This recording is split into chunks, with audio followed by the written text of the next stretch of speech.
Hey everyone, my name is Jake and today we are going to be looking at some malicious compliance stories, so sit back, relax and enjoy. Wifey said, "Whatever is fine." Those three words can either be frustrating or joyous. This happens to be the joyful time. For me, she didn't find it that amusing. I was about to head home and had the dreaded conversation. "What do you want to eat?" For those who don't know how that conversation goes, here is the abridged version. "What do you want to eat?" "I don't know, you pick something." "How about this food?" "Nah, doesn't sound good." "How about this food?" That doesn't sound good either." Repeat this for as many times as it takes. Finally decided on panda, and after figuring out that she was going to eat half of whatever I got, I was finally able to head home. Once home, she was bundled up in bed with the heater on. I asked if she wanted her food on a plate or in a bowl, and she said the magical words, "Whatever is fine." So I went to the kitchen and found the biggest bowl we have. It's a giant metal bowl used for mixing. I put her food inside the bowl and headed off to give it to her. Man, was she not amused. I, on the other hand, couldn't stop laughing for a couple of minutes. Every time I tried to stop, I would just look at her expression and laugh more.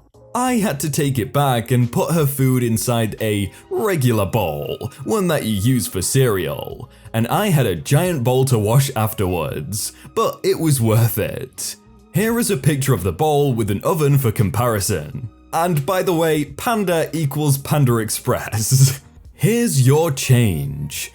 I work for an airline as a crew member, and as part of our daily routine, when no incidents happen, we do sell products on board, such as water, food, and the like.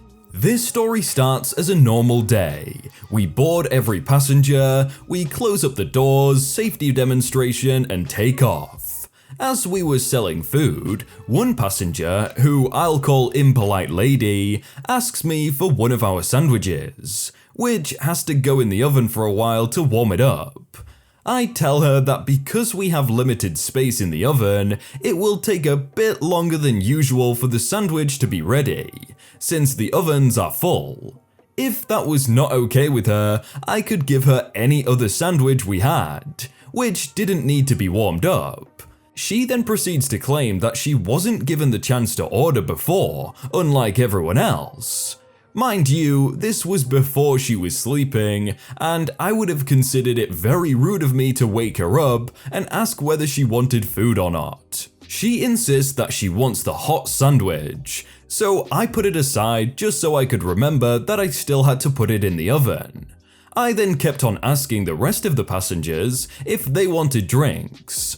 After approximately 10 minutes, this lady stops me to ask about her sandwich, which I still hadn't put in the oven, and her change. She was owed €44.50. I explained to her again that the oven is full and she will have to wait for the food to be ready.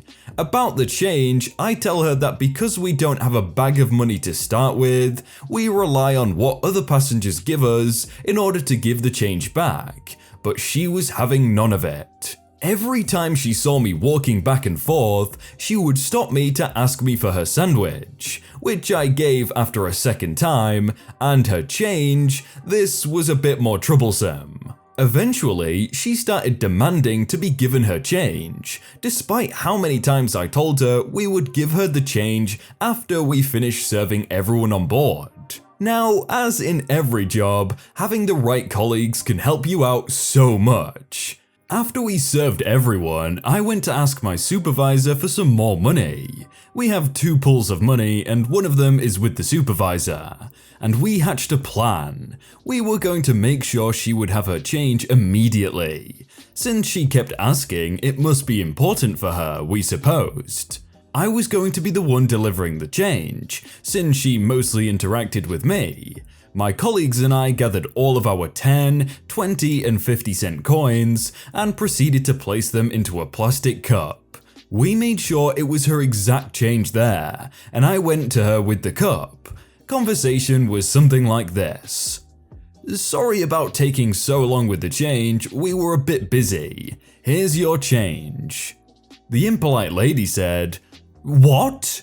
You kept asking me for your change every time you saw me, and it didn't seem like you could wait 25 minutes for us to serve everyone. All I did was to give you the change before anyone else. Again, here's your change." "No, I can wait. I wait until you can give me notes." "No, it's fine. Here's your change." I handed the cup to her and walked away. She barely spoke to me nor any of my colleagues during the rest of the flight. I can only presume she was busy counting all the coins I gave her to make sure I wasn't scamming her. To be fair, I'd probably also be quite anxious if I was owed like near 50 euros back in change and they didn't give me it straight away, but then again, I'd listen to them and be like, oh okay, that's a fair enough reason, and if it wasn't there in the next 30 minutes, then yeah, then you'd complain. You want a PowerPoint presentation for failure to provide details? Here you go. Working as a public affairs rep for a military unit, I floated around all levels of the brigade command. Problem was, second lieutenants think all lower enlisted work for them, regardless of the actual job location. I had a second lieutenant, who I was completely unaffiliated with, send me a batch of photos with the basic demand, create a PowerPoint presentation by end of day. After an email battle back and forth with him, myself and my direct officer, a captain, my captain said to give him what he wants with a wink. I selected, at randoms, photos provided by the second lieutenant and made a mismatch of several slides with no coherent pattern or discernible storyline.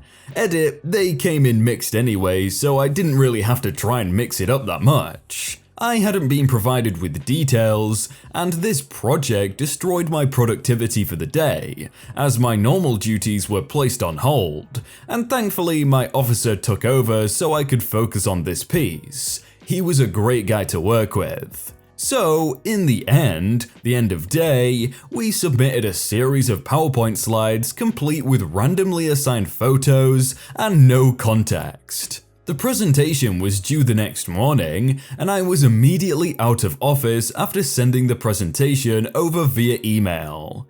To clarify, this was a presentation to be given to colonels and higher ranking officers. We were never asked to make a presentation like that again, and that second lieutenant avoided me from then on. But technically he did what he asked. If he gave no context whatsoever, he just gave him photos and said make a presentation. He did exactly what he said. Showing up sick. A bit of a backstory. A year after I left college, I lived at my parents' house for a while, and one day I had a bad cold that morphed into a nasty ear infection that popped my eardrum, and I ended up going back to the doctor's office.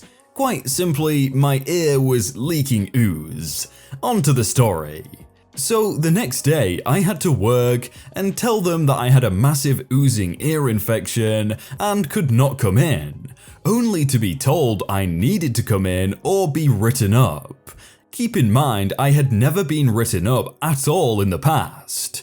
So I told my mum that I was going in. She smiled, saying, "Good, let them see how sick you are." I arrive at work that morning with most of my coworkers telling me that I looked like death warmed over. And wouldn't you know, that same day, the franchise owner's son stopped by. Note, I worked at franchise fast food place. He saw how sick I was and asked me to go home. I said I needed to use the restaurant phone to call for a ride. I picked it up and put the oozing ear and called my grandpa to come get me. My car was in the shop. The look of horror on both the manager and franchise owner's son was priceless. Well, today I learned that the word oozing is not a nice word. Spillin Soap. I used to work in the leisure industry as a lifeguard. Part of our morning routine was to spot check all of the toilet facilities, make sure they're clean, change toilet rolls, fill soap, that sort of thing.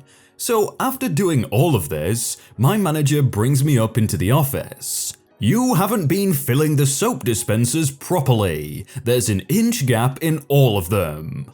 The lids on these dispensers fill some of the space of the interior, which causes the soap to rise. Not like we refill them when needed anyway. If I fill it any further, it will spill onto the floor. I don't care about excuses, just do as I say. Sure. 12 dispensers full to the brim. I put the lids on and they spill all over the floors and sink. Nice. It's a great compliance and all, but the manager's just gonna be like, well, you spilled it on the floor, so you have to clean it up. And it's just gonna be like, oh, I don't wanna work here anymore.